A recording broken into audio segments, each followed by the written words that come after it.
اور جب وہ افسانہ نمبر میں اس کی اشاعت کی مجھے خبر ملی تو میں خوشی سے مطلب نہال ہو گیا.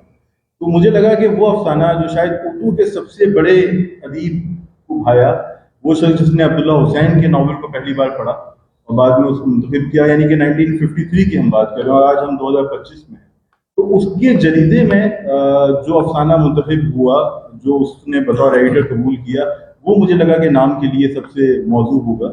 تو ایک سیدھا سا اس کا انتخاب یہ تھا. باقی اس کے جو انکمفرٹیبل ہونے کا عنصر تھا وہ اس کی اشاعت کے بعد مجھے پتہ چلا. اچھا، اس آپ مجھے اگر اجازت دیں، ایمانداری کی بات یہ ہے کہ یہ جو ایمان سے کم انکمفرٹیبل ہونا تو پوائنٹ آپ کا بالکل ٹھیک ہے، لیکن جو افسانہ ہے چھنال، اس کا طاقتور ترین افسانہ ہے، اتنا شاندار افسانہ ہے کہ دیکھیں جب کوئی چیز پڑھتے ہیں، رائٹر کوئی بھی دوسرے رائٹر کی چیز پڑھ رہا ہو تو اس کو یہ خیال آتا ہے یار یہ ذرا سا آگے زیادہ ہو گیا، ذرا میں کم میں ہوتا تو یہ نہ کرتا. چھنال وہ افسانہ ہے جس کو میں 3 دفعہ پڑھ چکا ہوں، ایک سطر ادھر سے ادھر نہیں کر سکتے، اتنا عمدہ، وہ اتنا کمپیکٹ، ایسا گتھا ہوا افسانہ ہے. اور تو اگر اس کا نام اس کی وجہ سے رکھا جائے کہ سب سے اچھے افسانے کا نام کتاب کا نام ہو تو شاید پھر جائز ہے. ٹھیک ہے، یہ رفاقت بھی اس کو کچھ کہیں گے اس پہ؟ میرا خیال ہے کہ عنوان کو ہے کہ عنوان کچھ مجھے آؤٹ ڈیٹڈ فیل ہوتا ہے. مطلب اگر یہ جو ہے 1950 میں آتا تو ٹھیک تھا، جو زمانے میں منٹو زندہ تھے اور لکھا جا رہا تھا، اس زمانے میں یہ لفظ بہت فوراً سمجھ نہیں جاتے. ہاں بالکل ہے. تو ہے کہ آج کے دور میں اور پھر ہے کہ 2025 میں کتاب آ رہی ہے تو میرا خیال ہے کہ نام کچھ اور ہو سکتا تھا، ہوتا تو اچھا ہوتا. انعام صاحب، آپ نے بات کی اس میں انکمفرٹیبلٹی تھوڑی سی یہ بھی ہے کہ یہ بات رفاقت نے بہت اچھی کی کہ شاید آج سے پہلے پچھلے دور میں نام ہوتا تو اس لفظ کی جسے کہتے ہیں فورن ایک انڈرسٹینڈنگ بھی بہت تھی. اب ہمیں ایک عجیب مسئلہ ہوا یہی افسانے کہ ہم ایک جگہ بیٹھے ہوئے تھے، بچے کتاب کو آئے، انہوں نے کتاب اٹھایا اور اس لفظ کو مطلب کیا ہوتا ہے. تو یہ ہے اس میں ہم ان کے لیے تو ہے. تو لیکن ایک بات جو بات کی کہ دھارے کے ادب کی جو ادب، مگر یہ کہ میرا جو انتخاب ہے وہ بالکل جو وجہ بتائی ہے وہ میرے ایسے جو دوست ہمیں جانتے ہیں وہ کوئی بھی ایسی چیز کرنا جس سے توجہ ملے وہ ہمارا مجمع نظر نہیں ہے. مطلب ہمارے دوست ہی اتنے شاطر ہیں کہ وہ یہ کام ہمارے لیے خود ہی کر سکتے ہیں. تو وہ کبھی بھی ایسا نہیں رہا کہ کوئی ایسی چیز کنٹروورشل بنا کے اس کو پریزنٹ کیا جائے، ورنہ وہ تکون کی چوتھی جہد کے موقع پہ کیا جاتا. تو اس میں وہ کوئی عنصر نہیں تھا. جتنے میرے دوست تھے، انتہائی محتاط دوست جن کے میں نام نہ بھی لوں یا لے لوں، ان سے جب مشورہ کیا گیا تھا تب بھی ان کی طرف سے کوئی ایسی انڈیکیشن نہیں آئی تھی. میں ان کے مقابلے میں زیادہ غیر محتاط تھا، انہوں نے بھی کوئی ایسی انڈیکیشن نہیں دی تھی. مجھے بعد میں احساس ہوا کہ کچھ لوگوں کو شاید ایسا محسوس ہوا ہے. تو بہرحال پھر ہم لیکن جو ہے وہ میرا خیال ہے کہ اب جب کتاب آ چکی ہے اور کتاب چھپ چکی ہے تو اس بحث کو ختم ہو جانا چاہیے. آج کے بعد اس بحث کو ختم ہو جانا چاہیے. کوئی اور جناب شیخ نبی؟ تو آپ ختم کر رہے ہیں، لیکن بات ہے کہ ایسو میں جائیں گے تو ہم کیا کریں گے؟ کتاب ڈھونڈ رہے ہیں آپ، پڑھ کے ڈھونڈ رہے ہیں. ٹھیک ہے، نہیں وہ کتاب تو دیکھیں کتاب